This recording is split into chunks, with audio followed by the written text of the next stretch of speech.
Someone on Formspring asked me if I liked musicals, old or new. People staring, people well, we don't care. We were quite accustomed to going to the movies and seeing people break out into song, but more of that in a minute. So when the Beatles movie A Hard Day's Night came out, I was ecstatic. But a Beatles movie was exactly like a musical. Every song in this album was in the movie. Then they came out with Help. It was everything you thought a Beatles movie would be. Yellow Submarine, Let It Be.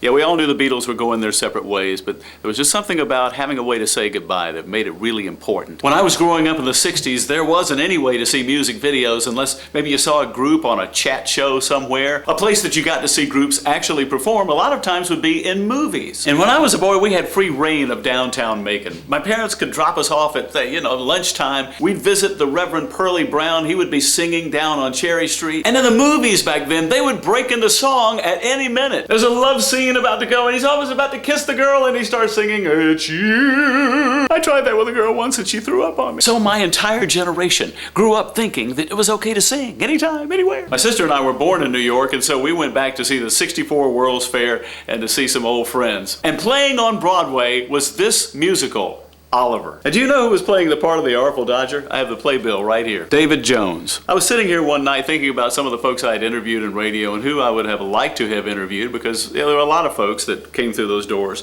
And Davy Jones came immediately to mind because I'd seen him in the musical Oliver and knew about his career with the Monkees. And so now this is where this album and this album come together, because on the night when the Beatles performed on the Ed Sullivan Show in 1964 for the first time, Davy Jones and the cast of Oliver were also performing a number. The phone rings about a month later, and it's a friend of mine from a bank that says, "We need to do some radio commercials, but we need a studio that nobody knows about, and you can't tell anybody he's coming to town." Davy Jones was in this studio recording a radio commercial, and it's about where I'm standing right now.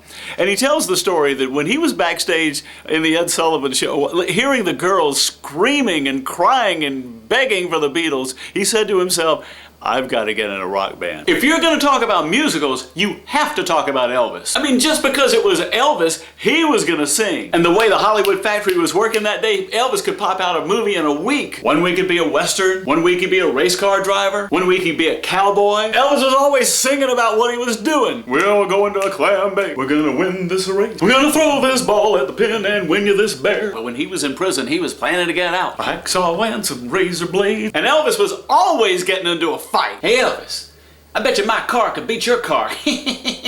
But that impression looked a little familiar. "We'll have a race. You put up the ranch, and I'll bet you my girl in my car. And I'm about to lose my car. Crap, how's Elvis gonna get out of it this time? Oh my God, he's okay! Well, I got me a girl, and I got me a car, and I got me a ranch, and I'm going on far."